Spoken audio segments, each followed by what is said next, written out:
আসসালামু আলাইকুম প্রিয় ভিউয়ার্স।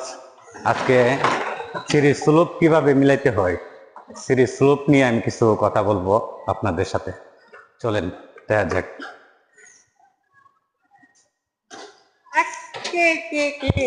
এইখানে এইখানে জায়গা আছে 120 ইঞ্চি জায়গা, 120 ইঞ্চি জায়গা আছে টোটাল। 120 ইঞ্চি জায়গার মধ্যে আমার স্টেপ হইতে হইব 11টা 11টা স্টেপ হইতে হইব। অনেকে ভুল করে 11টা স্টেপ করতে গিয়া মানে হাইট 6 ইঞ্চির থেকে একটু বেশি হয়ে যায়।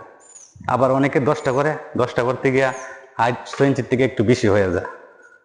তো আমরা এই কাজটি করেছি। এখানে 11টা স্টেপ হইলে পিলারটা ডালতে হইব 5.5 ইঞ্চি, 5.5 ফিট, 5.5 ফিট পিলারটা ডালতে হবে।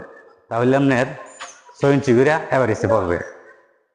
আমরা 5.5 ফিট ডালছি, 5.5 ফিট থেকে আমরা 1 ইঞ্চি ডাউন করে দিছি নিচে, আর এদিকে 1 ইঞ্চি আমরা উপরে উঠাই দিছি, যাতে মানে 6 ইঞ্চির থেকে একটু কম হয়, মানে স্টেপগুলা যাতে 6 ইঞ্চির থেকে একটু কম হয়। তাই এই যে আমরা স্লোপটা মিলাইলাম, আপনারা একটু দেখেন স্লোপটা ঠিক আছে কিনা। আর 120 ইঞ্চির মধ্যে আমরা স্টেপ হইব 10টা 11টা স্টেপে আমরা কিন্তু অল্টারনেট সহ নিয়ে 120 ইঞ্চি জায়গা নিছি। মানে সিঁড়ি স্লোপটার অল্টারনেট সহকারে আমরা 120 ইঞ্চি জায়গা নিয়েছি।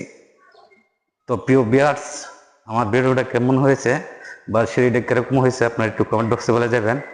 ধন্যবাদ সবাইকে।